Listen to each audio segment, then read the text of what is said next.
La gestion du service public de l'eau entre dans une nouvelle ère. Les délégataires s'étaient déjà fait remarquer avec les coupures et réductions de débit d'eau illégales, avec les conséquences juridiques que l'on sait et que nous avons largement relatées sur Fréquence Terre. Aujourd'hui, les multinationales de l'eau tentent de nouvelles pratiques pour parvenir à leurs fins et contourner la loi. Elles font pression sur les collectivités locales. Bonjour Emmanuel Poilane. Bonjour. Directeur de France Liberté. Alors ces multinationales innovent, elles lancent, dites-vous, une arnaque à grande échelle pour tromper les élus locaux. De quoi s'agit-il ?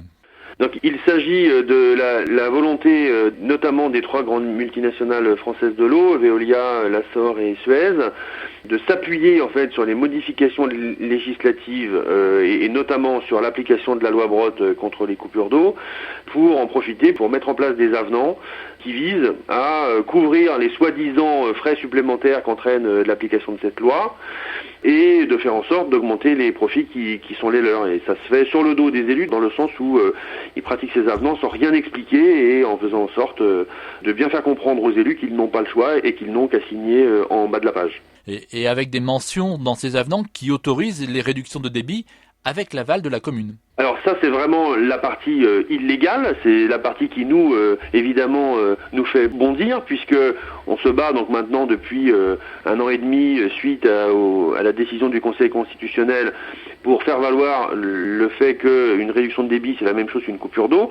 On a été suivi par plusieurs tribunaux d'instance et par une cour d'appel le 12 septembre dernier à Limoges et donc c'est bien clair que les réductions de débit sont interdites et les multinationales, je dirais pour se couvrir, essaient de faire signer des avenants aux élus en leur demandant l'autorisation de pratiquer des réductions de débit, alors qu'elles savent pertinemment que c'est illégal, puisqu'elles se sont fait condamner pour ces mêmes pratiques. Alors vous parlez de raquettes, c'est fort, les multinationales, par ce biais, se paient donc 3 fois, c'est-à-dire ? Disons que là, dans l'avenant qu'on a récupéré d'une ville du Pas-de-Calais, Veolia explique que l'ensemble des petits montants d'impayés seront pris en charge par la collectivité directement, sans préciser ni quel est le montant de ces petits impayés et ni quel est le montant qu'il devrait mettre en œuvre pour les recouvrer. Donc la collectivité, si elle signe cet avenant, n'a aucun moyen de savoir comment les choses vont se passer, si ce n'est qu'ils vont devoir payer l'ensemble des petits impayés de la collectivité. Ça fait des sommes quand même qui peuvent être colossales, parce que les factures sont jamais énormes pour l'eau.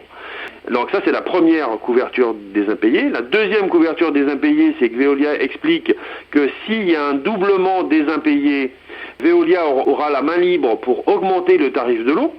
Ça veut dire que Veolia n'aura aucun intérêt à recouvrer les impayés, puisque si les impayés doublent, ils auront la possibilité d'augmenter le tarif de l'eau unilatéralement.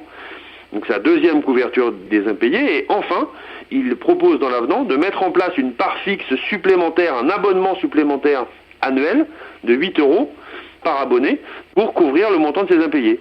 Donc, il se paye 3 fois.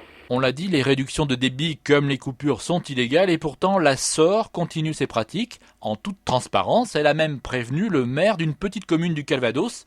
Racontez-nous. Le maire d'une commune du Calvados a reçu cette lettre avec une liste de 25 personnes qui vont être victimes d'une réduction de débit en cette semaine du 17 octobre. Ce qui est intéressant, c'est que ça représente quand même plus de 1% des abonnés de ce syndicat d'eau. Donc c'est pas du tout anecdotique, c'est une quantité de réduction de débit qui est très importante. Et ça prouve 2 choses. Ça prouve que, pour la SOR, la pratique des réductions de débit, malgré les condamnations qu'ils ont pu avoir, est une pratique systématique et qu'ils veulent renforcer cette pratique et qu'ils ne font même pas attention à savoir si cette pratique est autorisée par le règlement de service. Et on a vérifié pour ce syndicat d'eau, et dans le règlement de service, l'Assor avait l'autorisation de pratiquer des coupures d'eau, qui maintenant sont illégales, mais n'a jamais eu l'autorisation de pratiquer des réductions de débit. Et ça peut leur importe, c'est pas très grave.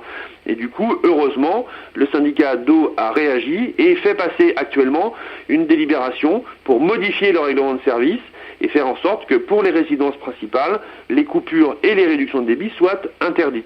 Et on verra la semaine prochaine que les collectivités s'organisent face aux pratiques des multinationales et à leur communication très aiguisée. Merci Emmanuel Poilane. Merci beaucoup. Monde solidaire à retrouver sur fréquenceterre.com. Philippe Bourry, Fréquence Terre. Retrouvez et podcastez cette chronique sur notre site fréquenceterre.com.